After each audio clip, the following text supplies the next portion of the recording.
Chancellor Palpatine walked calmly through his office, and alongside him was Jedi Knight Anakin Skywalker.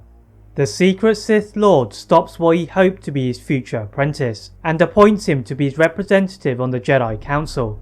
Anakin is conflicted about the appointment, knowing that the Council would not like it, but it would surely make him a master. Leaving the Chancellor's office, Anakin goes back to the Council chamber, feeling the eyes of the other Jedi boring through him. Anakin's attention is diverted to Master Windu, and the Master of the Order allows the appointment, but does not grant him the rank of Master. Anakin claims that it was outrageous and unfair, before stropping to his seat, and soon he would fall under the trappings of the dark side. But what if Anakin was made a Master? Would this affect how he viewed the nightmares of Padme?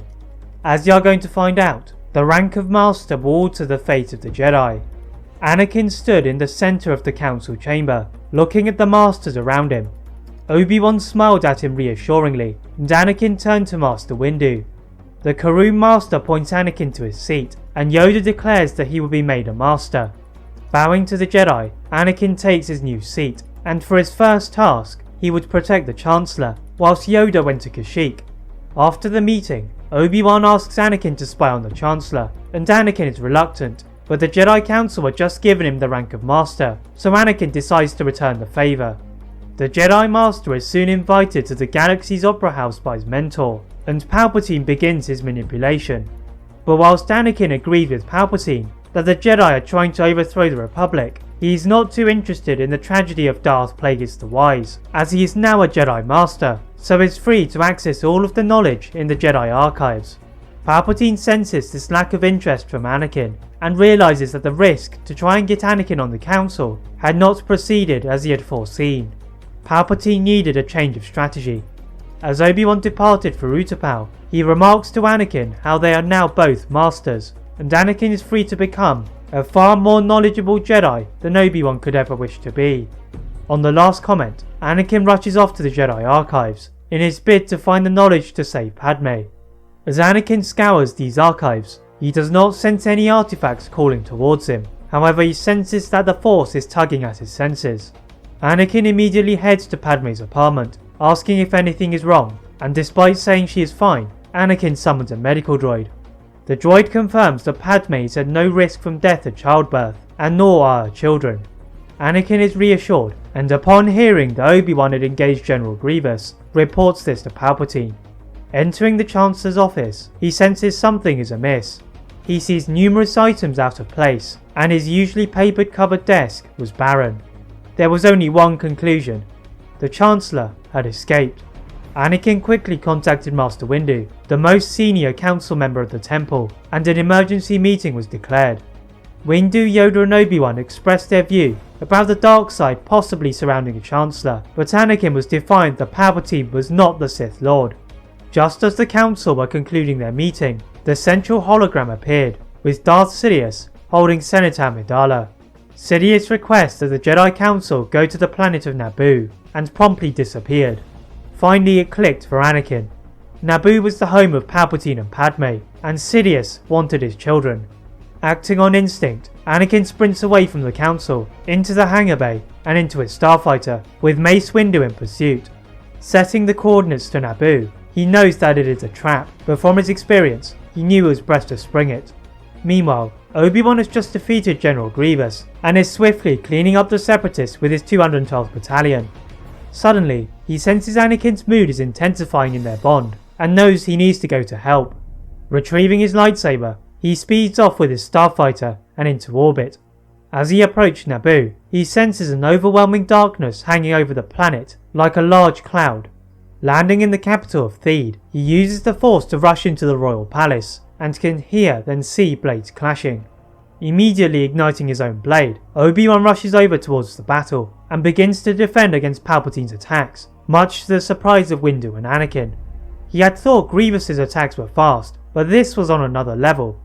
Obi-Wan gave himself some space to allow Windu and Anakin to attack, rushing off to another room, where he sees Padme in a corner, looking in a torrid state.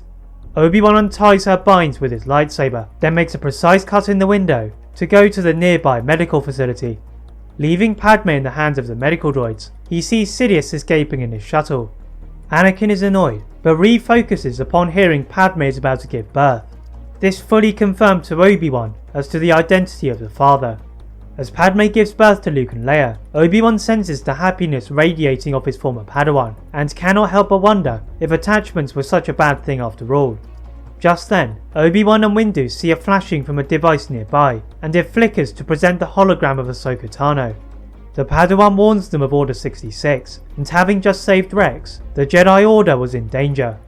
Anakin's previous face of delight had become one of concern, turning to relay a message to the rest of the Jedi and the politicians. But if they had thought they were safe on Naboo, they were mistaken.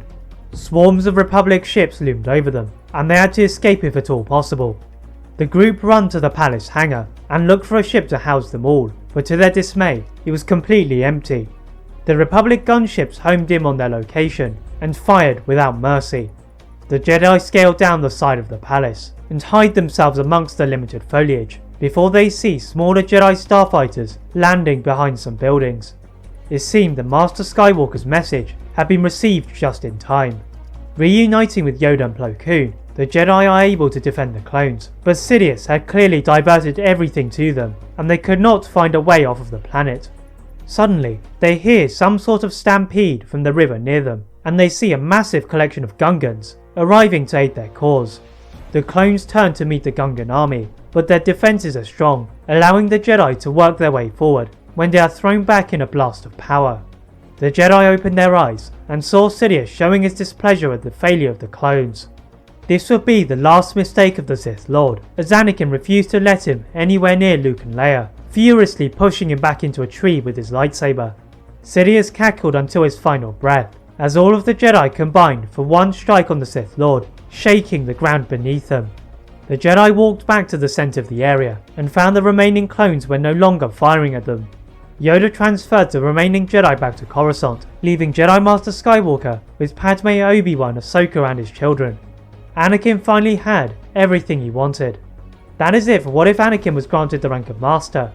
If you enjoyed this completed version, please like this video, turn on your notification bell, subscribe to this channel and my other channel What If Films for more what ifs. And as always, leave a comment on what if you'd all like to see next and how I can improve my videos. Thank you very much for watching and see you next time.